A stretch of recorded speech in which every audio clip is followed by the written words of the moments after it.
അൽഹംദുലില്ലാ സുമ്മ അൽഹംദുലില്ലാ. അള്ളാഹുവിൻ്റെ മഹത്തായ തൗഫീഖ് കൊണ്ട് ഹസന ഉംറ സംഘം ഇന്ന് പരിശുദ്ധമായ ജബലുൻ നൂർ കയറാൻ വേണ്ടി പോവാണ്.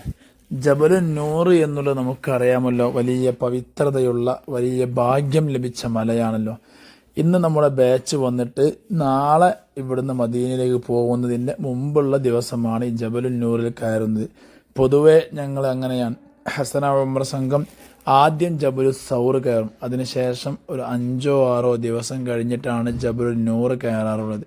അതുകൊണ്ട് പ്രധാനമായും നമ്മൾ ലക്ഷ്യം വെക്കുന്നത് എല്ലാവർക്കും കയറാൻ ഉദ്ദേശിച്ച എല്ലാവർക്കും ജബൽ നൂറും ജബൽ സൗറും കൂടെ കിട്ടണം എന്നുള്ളത് കൊണ്ട് തന്നെ രണ്ടും അടുപ്പിച്ച് വരുമ്പോൾ പ്രത്യേകിച്ച് പ്രായമുള്ള ഉമ്മാരുപ്പാരാവും അവർക്ക് ബുദ്ധിമുട്ടാവുന്നതുകൊണ്ടാണ് രണ്ടും ഇത്ര ഡിസ്റ്റൻസിലിടുന്നത്. ഇന്ന് നമ്മൾ ഏകദേശം എല്ലാവരും എത്തി. ഇവിടെ സുബ്ഹിയോടടുത്ത സമയത്താണ് നമ്മൾ ഉണ്ടായിരുന്നത്. ഏകദേശം ഒരു 4 മണി സമയമായിട്ടുണ്ട്. അങ്ങനെ എല്ലാവരും ജബലുൻ നൂറിലേക്ക് കയറാൻ വേണ്ടി തുടങ്ങി. ജബലുൻ നൂർ എന്ന് പറഞ്ഞാൽ ജബലു സൗറിനെ പോലെയുള്ളൊരു ദുർഘടമായ വഴികളെന്ന് പറയാനില്ല. പോകുന്ന വഴിയിലേക്ക് നല്ല സൗകര്യങ്ങളും ലൈറ്റും കാര്യങ്ങളൊക്കെ ഉണ്ട്. ഇത് അവസാനത്തെ പാറയിലേക്ക് കയറുമ്പോഴുള്ള ഭാഗങ്ങൾ മാത്രമാണ് ഇങ്ങനെയുള്ളത്. ബാക്കി എല്ലാ സ്ഥലങ്ങളിലും ലൈറ്റും സൗകര്യങ്ങളും എല്ലാം ഉണ്ട്. ജബലുൻ നൂറിൻ്റെ മുകളിലെത്തിയപ്പോൾ കുഴപ്പമില്ലാത്ത രീതിയിൽ തിരക്കുണ്ട്. അവിടെ സാധാരണ എപ്പോഴും തിരക്കുണ്ടാവാറുണ്ട്, എങ്കിലും കുഴപ്പമില്ലാത്ത രീതിയിൽ തിരക്കുള്ളത് കൊണ്ട് തന്നെ എന്നാൽ ഫസ്റ്റിൽ കയറിയ ആൾക്കാർ പലർക്കും അത് കിട്ടൂല എന്നുള്ള ആശങ്കപ്പെട്ടു പോയി. ജബലുൻ നൂറിൻ്റെ മുകളിൽ നിന്നുകൊണ്ട് കാണുന്ന മനോഹരമായ കാഴ്ചയാണിത്. വലിയ ഒരു ജബലിൻ്റെ മുകളിൽ നിന്ന് ആ പ്രഭാത വീക്ഷണം എത്ര മനോഹരമാണെന്ന് നോക്കൂ. പരിശുദ്ധമായ ഹറമിൻ്റെ ആ ഭാഗത്തുള്ള കാഴ്ചകളാണ്. ജബലുൻ നൂറിൽ ഓർ ഹിറയിലേക്ക് പോകുന്ന ആ ഒരു പാറക്കെട്ടുകൾക്കിടയിലൂടെ പോയിട്ട് വേണം ഓർ ഹിറയിലേക്ക് എത്താൻ വേണ്ടി. ഇത് ഓർ ഹിറയിലേക്ക് പോയി കഴിഞ്ഞാൽ അതിൻ്റെ എൻഡ് സെക്ഷനാണ്. അതായത് ഇത് ഓർ ഹിറയിൽ ഇത് ഈ കാണുന്ന പോഷ് എന്ന് പറഞ്ഞാൽ ഹിറയിലേക്കുള്ള വഴിയാണ്. 2 പാറകൾ ഇങ്ങനെ അടുത്തു, അതിൻ്റെ ഇടയിലൂടെ ചെരിഞ്ഞുകൊണ്ട് വേണം അതിൻ്റെ അകത്തേക്ക് പോകാൻ വേണ്ടി. കാര്യമായ ബുദ്ധിമുട്ടൊന്നുമില്ല, എങ്കിലും ആദ്യമായി കാണുമ്പോൾ ചെറിയ ഭയമെല്ലാം തോന്നും എന്നുള്ളത് മാത്രം. അങ്ങനെ പ്രിയപ്പെട്ട ഉപ്പമാർക്കും ഉമ്മമാർക്കും ഒപ്പം അവരുടെ കൂടെ ഇത്തവണയുള്ള ബാച്ചിൽ നമുക്ക് അവരുടെ കൂടെ തന്നെ കയറാൻ അവർക്ക് അങ്ങനെ നമ്മുടെ പ്രിയപ്പെട്ട ഉമ്മമാരും ഉപ്പമാരും എല്ലാവരും നമ്മുടെ ഓർ ഹിറയുടെ മുമ്പിലെത്തി. ഞാൻ കയറുമ്പോൾ തന്നെ എല്ലാവരോടും പറയാറുണ്ട്, നിങ്ങൾ ജബലുൻ നൂർ കയറി കഴിഞ്ഞാൽ ഓർ ഹിറ നിർബന്ധമായി നിങ്ങളെ ഓർ ഹിറയിൽ അല്പനേരമെങ്കിലും ചെലവഴിക്കാൻ കഴിയുക എന്നുള്ളത് ഒരു മുഅ്മിനെ അപേക്ഷിച്ച് അവരുടെ ജീവിതത്തിൽ കിട്ടാവുന്ന ഏറ്റവും വലിയ ഒരു കാര്യമാണ്. അത്യാവശ്യം തിരക്കുകൾ അവിടെ ഉണ്ടാവൽ പലപ്പോഴും പതിവുള്ള കാര്യമാണ്. പ്രത്യേകിച്ച് നമ്മുടെ മലയാളീസ് അല്ലാത്ത ആര് ഓർ ഹിറയിൽ കയറി കഴിഞ്ഞാലും അതിൻ്റെ അകത്തുനിന്ന് പുറത്തേക്ക് വരാനും വലിയ ബുദ്ധിമുട്ടാണ്. അവർ കിട്ടിയ സമയം വെച്ച് അവിടെ നിസ്കരിച്ചും അങ്ങനെ ഒരുപാട് സമയം പിന്നിൽ എത്ര പേര് കാത്തിരിക്കുന്നു എന്നുണ്ടൊന്നും നോക്കില്ല. ഞാൻ എൻ്റെ പ്രിയപ്പെട്ട ഹാജിമാരോട് പറയാറുണ്ട്, നിങ്ങൾ ജസ്റ്റ് കയറി ഒന്ന് ശുക്രിൻ്റെ സുജൂദ് ചെയ്യാൻ പോരാ, ബാക്കിയുള്ളവർക്ക് സൗകര്യം ചെയ്തു കൊടുക്കുക. ഇതാണ് മുത്തായ നബി സല്ലല്ലാഹു അലൈഹി വസല്ലം തങ്ങൾക്കും എല്ലാവർക്കും ഇഷ്ടപ്പെടുന്ന കാര്യം. ഏതൊരു ആരംഭപ്പൂവായ മുത്തനബി സല്ലല്ലാഹു അലൈഹി വസല്ലം തങ്ങളുടെ ആ ഒരു സ്പർശനം നടന്ന ആ മഹത്തായ സ്ഥലം, പരിശുദ്ധമായ ഖുർആൻ ഇറങ്ങിയ സ്ഥലം എന്തുകൊണ്ടും വലിയ ബറക്കത്തുള്ളതാണ് എന്നുള്ള യാതൊരു സംശയവുമില്ലല്ലോ. കണ്ടില്ല, സെഞ്ചുറിയും എന്ന് പറയുന്ന ടീം വന്നിട്ടുണ്ട്. അവർ ഇതിൻ്റെ അകത്ത് കയറി പുറത്തേക്ക് ഇറങ്ങുന്നേയില്ല. ഏതായാലും ചെറിയ ഒരു വഴിയേ ഉള്ളൂ, ഉള്ള വഴിയിൽ എല്ലാവരും അഡ്ജസ്റ്റ് ചെയ്തു കയറി എല്ലാവരും അൽഹംദുലില്ലാഹ് ബറക്കത്തെടുത്തു തിരിച്ചു പോകുമുള്ളവരെ. നമ്മളിപ്പോൾ ഉള്ളത് ജബലുൻ നൂറിൻ്റെ മുകളിലാണ്. ജബലുൻ നൂർ ഇപ്പോൾ നമ്മൾ എല്ലാവരും കയറി നമ്മളിങ്ങനെ പൊതുവെ കേൾക്കുന്ന ഒരു കേൾവിയുണ്ട്, ഖുർആൻ ഇറങ്ങിയ മല, അങ്ങനെയൊക്കെ മുത്തായ തങ്ങൾ ഇബാദത്ത് ചെയ്ത ഗുഹ എന്നൊക്കെ കേട്ടിട്ട് നമ്മൾ ആ ജബലുൻ നൂർ കയറുന്നു എന്നതിലുപരി ജബലുൻ നൂറിനെ മാത്രം പ്രത്യേകതയാക്കുന്ന ഒരുപാട് സംഭവങ്ങൾ ജബലുൻ നൂറിന് സ്പെഷ്യലായി പറയാനുണ്ട്.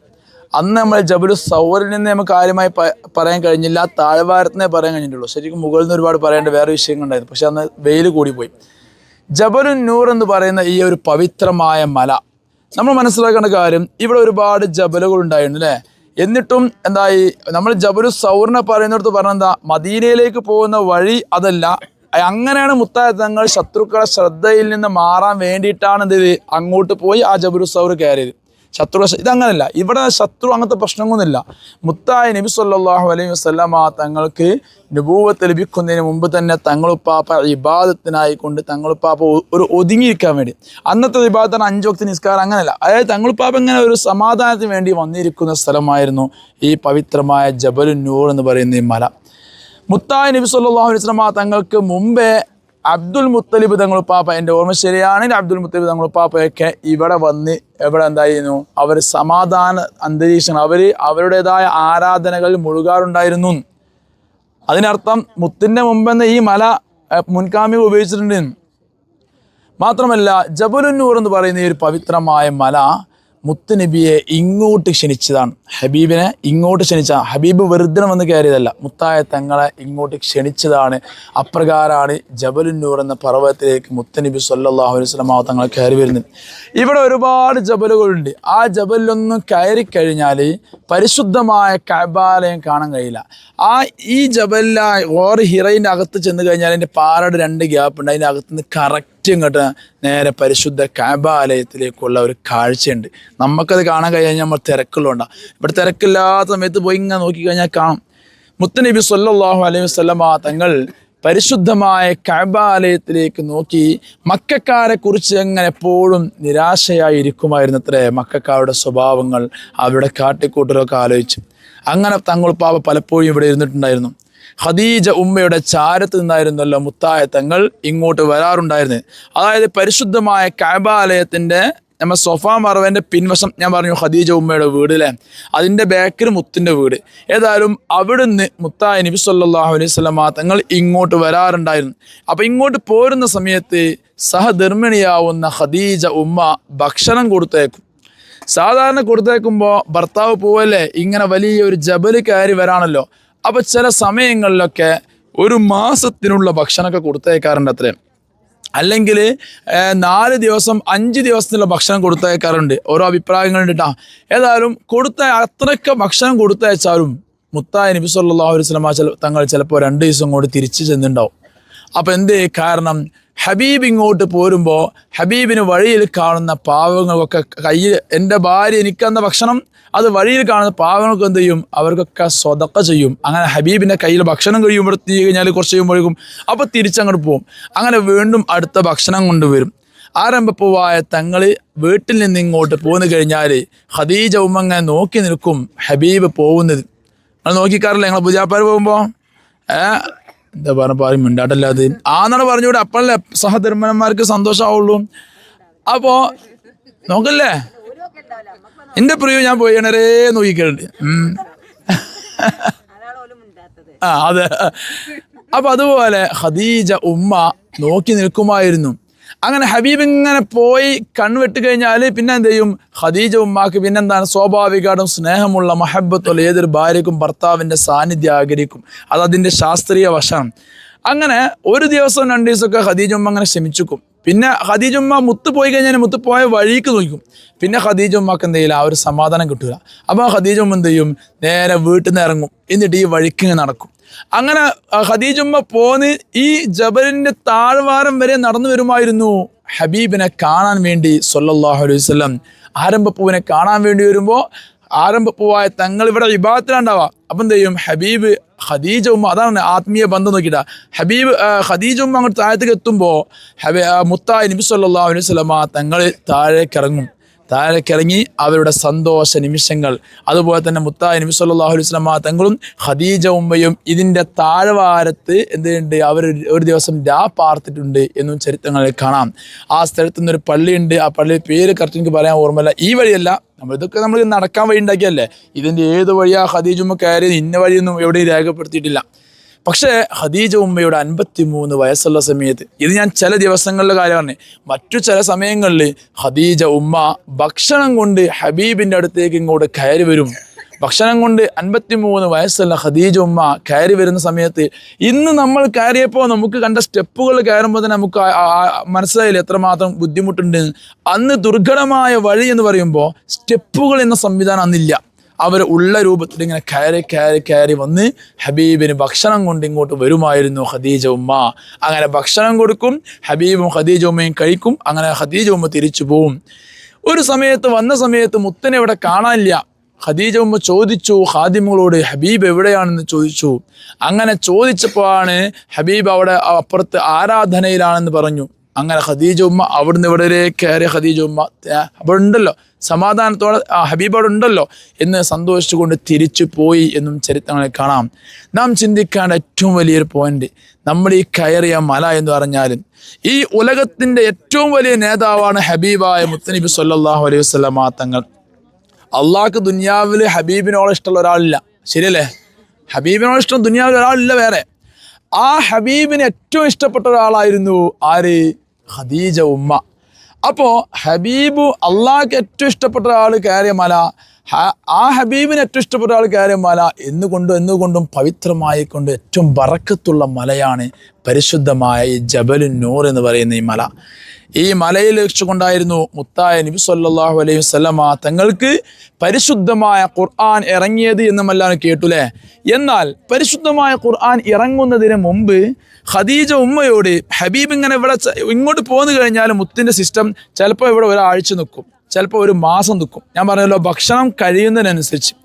അങ്ങനെ ഒരാഴ്ച ഒരു മാസമൊക്കെ നിന്ന് കഴിഞ്ഞാൽ വീട്ടിൽ ചെന്ന് കഴിഞ്ഞാൽ ഹബീബായ തങ്ങൾ ഖദീജ ഉമ്മയോട് പറയും, ഖദീജ, ഞാൻ അവിടെ നിൽക്കുന്ന സമയത്ത് എന്നോട് ഒരു അശരീരി എന്നോട് വന്നിട്ട് അസ്സലാമു അലൈക്കും എന്നൊക്കെ ഇങ്ങനെ പറയുന്നതായിട്ട് ഞാനിങ്ങനെ കേൾക്കുന്നുണ്ട് ഖദീജ എന്ന് ഖദീജ ഉമ്മയോട് പറയും റളിയല്ലാഹു അൻഹ. ഖദീജ ഉമ്മാൻ്റെ പേരൊക്കെ പോട്ടാ ഞാനിങ്ങനെ പറയണ കൊടുത്ത് ശ്രദ്ധ വിട്ടോണാ. എവിടെ നമ്മളെ സംസാരത്തിലോ പ്രവർത്തിയോ അതബില്ലെങ്കിലും അതബുകേട് ഉണ്ടാവരുതെന്നാ. നമ്മൾ ഉസ്താദ്മാർ പറയാൻ എന്താ, നിങ്ങൾ ബഹുമാനിച്ചില്ലെങ്കിൽ ബഹുമാനക്കേട് കാണിക്കരുതെന്ന്. അതാണ് ഏറ്റവും വലിയ പ്രശ്നം. അപ്പം പറഞ്ഞുകൊണ്ടുവന്നത് ഖദീജ ഉമ്മ റളിയല്ലാഹു അൻഹ മഹദി അവരോട് ചെന്ന് പറയും, ഞാൻ അവിടെ കിടക്കുമ്പോൾ അവിടെ നിൽക്കുന്ന സമയത്ത് എന്തൊക്കെയോ ഞാൻ അശരീരികൾ കേൾക്കുന്നുണ്ട്. അങ്ങനെ ഖദീജ ഉമ്മ റളിയല്ലാഹു അൻഹ ആരംഭപ്പൂവിനെയും കൊണ്ട് അന്നത്തെ കാലത്ത്, ഇന്നിപ്പോൾ നമുക്കൊരു പ്രതിസന്ധി വന്നാൽ നമ്മുടെ നാട്ടിലേക്ക് ഏതെങ്കിലും പ്രധാനപ്പെട്ട ഉസ്താദുമാരെ നമ്മൾ തെരഞ്ഞു പോകും അല്ലേ. ഉദാഹരണം, നമുക്കൊരു അസുഖം വന്നു, നമ്മൾ ചികിത്സിച്ച് മാറുന്നില്ലേ നേരെ പോയി ഉസ്താദുമാരോട് പറയും, അവരെന്തെങ്കിലും നമുക്ക് എന്തെങ്കിലും നല്ല കാര്യങ്ങൾ പറഞ്ഞു തരും. ഇതെല്ലാം ഒരു പതിവ് നമ്മുടെയൊക്കെ. ഇതുപോലെ അന്നത്തെ കാലത്ത് ഒരു പ്രധാനപ്പെട്ട ഒരാളായിരുന്നു വറഖത്ത് ഇബ്നു നൗഫൽ എന്ന് പറയുന്നവർ. അവരടുത്ത് കൊണ്ടുപോയി ഖദീജ ഉമ്മ അങ്ങനെ കൊണ്ടുപോയി വിഷയങ്ങളെല്ലാം സംസാരിച്ചു. അപ്പോൾ അവർ അന്നേ പറഞ്ഞിരുന്നു, നിങ്ങൾ പറയുന്നതെല്ലാം ശരിയാണെങ്കിൽ എന്ന് പറഞ്ഞാൽ ഇവിടെ സംഭവിക്കുന്ന പറഞ്ഞ രൂപത്തിലാണെങ്കിൽ വരാനിരിക്കുന്ന ഒരു നബി ആ നബിക്ക് ഒരു നുബുവത്തിൻ്റെ കാര്യങ്ങളെല്ലാം ചരിത്രങ്ങൾ രേഖപ്പെടുത്തിയിട്ടുണ്ട്. അത് ആ ഒരു വലിയ ഭാഗ്യം നിങ്ങൾക്ക് ലഭിച്ചവരായിരിക്കാം. അങ്ങനെ ഖദീജ ഉമ്മ ഈ വിഷമം പറയുമ്പോൾ, ആരംഭപ്പൂവായ തങ്ങൾ ഈ വിഷമം പറയുമ്പോൾ ഖദീജ ഉമ്മ കൊടുക്കുന്ന മറുപടി എന്താ അറിയോ? നമ്മളൊക്കെയാണ് എന്താ സാധാരണ പറയുന്നത്, സാധാരണ ഇതെന്താ പറയുന്നത്, അവരുടെ ആ ഒരു കമ്പാരിസൺ മനസ്സിലാക്കാനാണ്. നമ്മൾ പുതിയാപ്പിള വന്നിട്ട് പറയുകയാണ് ഇന്നലെ ജോലിക്ക് പേടി അവിടുത്തെ ഒരുത്തം വല്ലാതെ റോങ് ആയിട്ട് ഇപ്പം സാദിക്ക വലിയ കോൺട്രാക്ടർ അള്ളാഹു ബറക്കത്ത് ചെയ്യട്ടെ അദ്ദേഹത്തിൻ്റെ ബിസിനസ്സിലൊക്കെ. അപ്പോൾ അവിടെ ഒരുത്തം ഭയങ്കര റോങ് ആയി നിന്നാലും ചിലപ്പോൾ പ്രിയതമയോട് വന്ന് പറയുമ്പോൾ ഇനി ആ ഭാഗത്ത് പോകേണ്ട അറിയും. ഇതൊക്കെയാണ് സാധാരണക്ക് വേക്കല്ലേ, അവനാണ് പുതിയാപ്പിള എവിടെ പോയി പെടുന്നുണ്ടാവും. അപ്പോൾ സ്വാഭാവികമായിട്ട് ഇതാണ് പറയാം. എന്നാൽ ഖദീജ ഉമ്മയോട് ഈ വിഷയം പറഞ്ഞപ്പോൾ ഖദീജ ഉമ്മ പറഞ്ഞെന്തറിയോ, അങ്ങ് വിഷമിക്കേണ്ട ഹബീബേ, അങ്ങ് അള്ളാഹിൻ്റെ റസൂലാണ്, അങ്ങ് അള്ളാഹിന് ഏറ്റവും ഇഷ്ടപ്പെട്ട ആളല്ലോ, അതുകൊണ്ട് തന്നെ അങ്ങൊന്നുകൊണ്ട് വിഷമിക്കണ്ട, അങ്ങേക്ക് ഖൈറല്ലാത്ത ഒന്നും ഉണ്ടാവില്ല എന്ന്. അതാണ് ഞാൻ പറഞ്ഞത്. ഖദീജ ഉമ്മ ഒരു ഭാര്യ മാത്രമല്ല, ഒരു ഉമ്മയും കൂടെയായിരുന്നു. ഹബീബിന് ഉമ്മയുടെ സ്ഥാനം കൊടുത്തിരുന്നു, മനസ്സിലായില്ലേ? അങ്ങനെയാണ് മുത്തനബി സല്ലല്ലാഹു അലൈഹി വസല്ലം തങ്ങൾ പിന്നീട് ഒരു സമയത്ത് ഇവിടെ നിൽക്കുമ്പോഴാണ് പരിശുദ്ധമായ ഖുർആനിലെ ആയത്തും കൊണ്ട് ജിബ്രീൽ അലൈഹി സ്വലാത്തു വസ്സലാം ഇങ്ങോട്ട് വരുന്നത്. അങ്ങനെ വരുന്നതും ഇഖ്റ ബിസ്മി റബ്ബിക്കല്ലദീ ഖലഖ്, ഇഖ്റ എന്ന് പറഞ്ഞപ്പോഴാണ് മുത്തായ നബി സല്ലല്ലാഹു അലൈഹി വസല്ലം തങ്ങൾ മാ അന ബിഖാരി, ഞാനൊന്നും പഠിച്ചിട്ടില്ലല്ലോ. അപ്പോഴാണ് ഹബീബിനെ കൂട്ടിപ്പിടിച്ചു. അങ്ങനെ ഹബീബ് ആകെ പേടിച്ചു. അങ്ങനെ ഇഖ്റ ബിസ്മി റബ്ബിക്കല്ലദീ ഖലഖ് എന്നുള്ള പരിശുദ്ധമായ ഖുർആനിലെ പരിശുദ്ധമായ ആ ആയത്തുകൾ ഇറങ്ങിയ ആ പുണ്യമാക്കപ്പെട്ട സ്ഥലം കൂടെയാണ് നമ്മളിപ്പോൾ നിൽക്കുന്ന ഈ ഒരു സ്ഥലം, മനസ്സിലായില്ലേ? അങ്ങനെയാണ് ഹബീബായ തങ്ങൾ താഴേക്ക് എന്തായത് പേടിച്ചോടുന്നത്. സമ്മിലൂനി ഖദീജ. അങ്ങനെ ചെന്നപ്പോഴും ഹബീബിനോട് ഖദീജ പറഞ്ഞത് എന്തിനാ അങ്ങോട്ട് പോകണ്ട പറഞ്ഞത്, പിന്നെ അങ്ങോട്ട് പോയെന്നല്ല, ഹബീബ് വിഷമിക്കണ്ട, അങ്ങ് വിഷമിക്കണ്ട എന്ന് പറഞ്ഞുകൊണ്ട് ഹബീബിനെ പുതപ്പിട്ട് കൊടുത്തുക. ഇത് മനസ്സിലായി, തണലായി കൊടുത്തു. അതായിരുന്നു ഖദീജ ഉമ്മ. അതല്ലേ ഹബീബിൻ്റെ ഖദീജ ഉമ്മയുടെ കാലശേഷം എത്രയൊക്കെ ഭാര്യമാർ വന്നപ്പോഴും ആരംഭിപ്പോയി എൻ്റെ ഖദീജ അവളോളം മറ്റൊരാളും എത്തൂല എന്ന് പറഞ്ഞ് ഹബീബ് തുറന്ന് പറഞ്ഞ കാര്യമാണ്. പറഞ്ഞുകൊണ്ടിരുന്ന പ്രിയമുള്ളവരെ, നമ്മൾ ഈ കയറിയ പരിശുദ്ധമാക്കപ്പെട്ട ഈ ജബല് അങ്ങനെ വലിയ മഹത്വമുള്ള ഒരു ജബലാണ്. ഹബീബിനെ ഇങ്ങോട്ട് ക്ഷണിച്ചു വരുത്തിയ ജബലാണ്. അതിൻ്റെ പുറമെ ജിബ്രീൽ അലൈഹിസ്സലാത്തു വസ്സലാം ഇറങ്ങിയ ജബലു സൗറിനെ കുറിച്ച് പറഞ്ഞിട്ട് ജിബ്രീൽ ഇറങ്ങിയിട്ടില്ല. മനസ്സിലായില്ലേ? ഈ കണ്ട ജബലൊക്കെ കൊണ്ട് ഒരാൾക്കും ജിബ്രീൽ അലൈഹിസ്സലാത്തു വസ്സലാം ഇറങ്ങിയ ചരിത്രമല്ല. അങ്ങനെ ജിബ്രീൽ അലൈഹിസ്സലാത്തു വസ്സലാം ഇറങ്ങി. അതുപോലെ തന്നെയാണ് പരിശുദ്ധമായ ഖുർആൻ ഇറങ്ങി. അതുകൊണ്ടാണ് ഇതിന് ജബൽ നൂർ, പ്രകാശം. 3 പ്രകാശം അവിടെ സംഭവിച്ചു. ഒന്ന് ഹബീബ് ഇങ്ങോട്ട് വന്നു, ഇബാദത്തുകൾ ചെയ്തു. രണ്ടാമത് പരിശുദ്ധമായ ഖുർആൻ ഇറങ്ങി. അങ്ങനെ മൂന്നാമത് ജിബ്രീൽ അലൈഹിസ്സലാത്തു വസ്സലാം ഇവിടെ വന്നു. എന്തായി? ഹബീബിന് ഓരോ ഖുർആൻ പഠിപ്പിച്ചു കൊടുത്തു. അപ്പോൾ ഞാൻ ദീർഘിപ്പിക്കുകയല്ല, പറഞ്ഞുകൊണ്ടുവന്നത് നമ്മൾ അത്രക്കും വലിയ മഹത്വമുള്ള ഒരു ജബലിൻ്റെ മുകളിലാണുള്ളത്. എന്തുകൊണ്ടും ഈ മണ്ണുകൾ, ഈ സ്ഥലങ്ങളൊക്കെ നല്ല പവിത്രതയുള്ളതാണ്. കാരണം അന്ന് ഹബീബ് ഇവിടെ ഇബാദത്ത് ചെയ്യുമ്പോൾ അന്നുള്ള ഇപ്പം മറ്റു സ്ഥലങ്ങളൊക്കെ നമ്മുടെ മറ്റു ഭാഗങ്ങളൊക്കെ പറഞ്ഞാൽ പൊളിച്ചും മാറി. ഇതങ്ങനല്ല, ഇവിടെ പൊളിക്കണമെന്നില്ല. അത് കണ്ടാൽ ഇതാ പഴയ ആംബിയൻസ് ആണല്ലേ. അപ്പം ഹബീബ തങ്ങളും അല്ലെങ്കിൽ കൂടെയുള്ള സ്വഹാബത്താവട്ടെ അല്ലെങ്കിൽ ഖദീജുമാവട്ടെ അവരൊക്കെ ചലിച്ച ഏരിയകളാണെന്നൊക്കെ അല്ലാഹു സുബ്ഹാനഹു വ തആല നമ്മൾ ഇവിടെ വന്നതിൻ്റെയും ഇവിടെയൊക്കെ കണ്ടതിൻ്റെയും അറിഞ്ഞതിൻ്റെയും ഒക്കെ ബറക്കത്ത് കൊണ്ട് നമ്മുടെയൊക്കെ ജീവിതം അല്ലാഹ് ഖൈറിലാക്കി തരുമാറാവട്ടെ. ഇതുപോലെ ഇനിയും നമുക്ക് ഒരുപാട് സ്ഥലങ്ങളിൽ എത്തിപ്പെടാൻ അല്ലാഹു തൗഫീഖ് നൽകുമാറാവട്ടെ.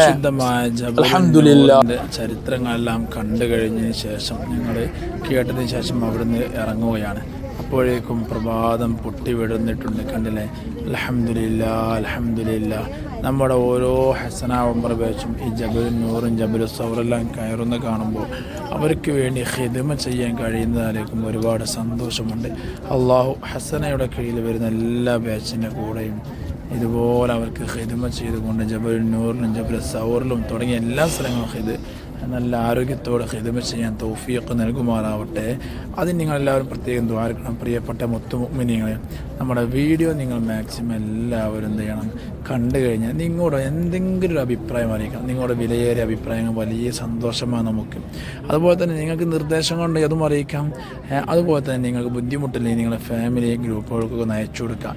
നമ്മളിതുപോലെ ഈ വീഡിയോ തയ്യാറാക്കുമ്പോൾ ഇപ്പം ഞാൻ ഈ വീഡിയോ ഇവിടുന്ന് എഡിറ്റ് ചെയ്യുന്നത് മദീനയിൽ വെച്ചുകൊണ്ടാണ്. അപ്പോൾ നിങ്ങൾ ആലോചിച്ചു, മക്കയിൽ ഷൂട്ട് ചെയ്ത വീഡിയോ ആണ്. കാരണം അത്രക്കും നമുക്ക് നമ്മുടെ ജോലിയുടെ ഇടയിൽ കിട്ടുന്ന സമയങ്ങൾ മാത്രം ഉപയോഗിച്ചുകൊണ്ട് നമ്മൾ എഡിറ്റ് ചെയ്ത് ഉണ്ടാക്കുന്ന ഓരോ വീഡിയോകളാണ്. അപ്പോൾ ഇതിൻ്റെ പിന്നെയുള്ള എഫേർട്ട് നിങ്ങളെല്ലാവരും മനസ്സിലാക്കുമെന്ന് പ്രതീക്ഷിക്കുന്നു. അപ്പോൾ പറഞ്ഞുകൊണ്ട് ഇനിയും ഒരുപാട് വീഡിയോ ഷൂട്ട് ചെയ്ത് വെച്ച് വരാനുണ്ട്. അപ്പോൾ നിങ്ങൾ ടൈം കിട്ടുന്നില്ല, ഉറങ്ങുന്ന സമയവും അല്ലാതെ സമയമൊക്കെ ആയിട്ടാണ് നമ്മൾ ഇത് ചെയ്യാറുള്ളത്. ഇത് എല്ലാം പറഞ്ഞുകൊണ്ടുവന്നത് നിങ്ങൾ എന്ത് ചെയ്യണം, നിങ്ങളുടെ പരിപൂർണ്ണ സപ്പോർട്ടാണ് നമ്മുടെ ഏറ്റവും വലിയൊരു ഊർജം. ഇൻഷാ അല്ലാഹ് മറ്റുള്ളവരിലേക്ക് എത്തിക്കാനും നിങ്ങളുടെയൊക്കെ വിലയേറിയ കമൻറ്റുകൾ അറിയിക്കാനും, നിങ്ങൾ ബുദ്ധിമുട്ടില്ലേ ഇഷ്ടപ്പെട്ടാൽ ലൈക്ക് ചെയ്യാനും ഇഷ്ടപ്പെട്ടില്ലേ ഡിസ്ലൈക്ക് ചെയ്യാനൊക്കെ ശ്രദ്ധിക്കുമെന്ന് പ്രതീക്ഷിക്കുന്നു. കയറാൻ അല്പം എളുപ്പമാണെങ്കിലും ഇറങ്ങുന്നത് അത്ര സുഖകരമല്ല എന്നുള്ളത് മറ്റൊരു യാഥാർത്ഥ്യമാണ്. കാരണം ഇറങ്ങുന്ന സമയത്ത് വളരെ ക്ഷമയോടെ ഇറങ്ങിയിട്ടില്ല എങ്കിൽ നമ്മുടെ കാലിന് മസിൽ കയറുക, അങ്ങനെയൊക്കെ ബുദ്ധിമുട്ടുകൾ ഉണ്ടാകാൻ സാധ്യതയുണ്ട്. ഈ വീഡിയോയിൽ കാണുന്ന ഭാഗമാണ് പഴയ ജബലുൻ നൂറിലേക്കുള്ള വഴി. പിന്നീട് പുതിയ വഴി വന്നതോടെ ഈ ഭാഗങ്ങളെല്ലാം അടച്ചിട്ട്, എന്നാലും പാകിസ്ഥാനികളെ പോലുള്ളവരൊക്കെ അവർ കച്ചവട സാമഗ്രികൾ കൊണ്ടുവരുന്നതെല്ലാം ഇപ്പോഴും അതുവഴി തന്നെയാണ്. കണ്ടില്ല എത്ര മനോഹരമാണ് ജബലുൻ നൂറിനെ കാണാൻ. താഴ്വാരത്ത് നിന്ന് നോക്കുമ്പോൾ ആകാശത്തോളം ഉയർന്നു നിൽക്കുന്ന ആ ജബലുൻ നൂർ എത്ര കണ്ടാലും മതി വരില്ല. ഇവിടെയൊക്കെ പ്രാവുകൾക്ക് വലിയ പ്രാധാന്യമുണ്ട് എന്നുള്ളത് നമ്മൾ മനസ്സിലാക്കേണ്ട മറ്റൊരു വസ്തുതയാണ്. ജബലു സൗറിൻ്റെ ചരിത്രം പറയുന്ന ഇടങ്ങളിലെല്ലാം പ്രാവിൻ്റെ പ്രാധാന്യം പറയുന്നതായി കാണാം. ഇൻഷാ അള്ളാഹ് നമുക്ക് വിശദമായി കൊണ്ട് വീണ്ടും കാണാം. പ്രിയപ്പെട്ട ഉമ്മമാരെല്ലാവരും ജബലുൻ നൂറെല്ലാം കയറി ഇറങ്ങി സമാധാനത്തോടെ സന്തോഷത്തോടെ ഇരിക്കുകയാണ്. കാരണം ഗോർ ഹിറയിൽ ഒരു നിമിഷം കിട്ടുക എന്നുള്ളത് വലിയ തൗഫീഖാണല്ലോ. ഏതായാലും വിശദമായി വീണ്ടും കാണാം. നിങ്ങൾ എല്ലാവരും നമ്മുടെ വീഡിയോകൾ മറ്റുള്ളവരിലേക്ക് അയക്കാൻ വേണ്ടി ശ്രമിക്കണമേ എന്ന് വിനയത്തോടെ സൂചിപ്പിക്കാൻ വേണ്ടി ആഗ്രഹിക്കുകയാണ്.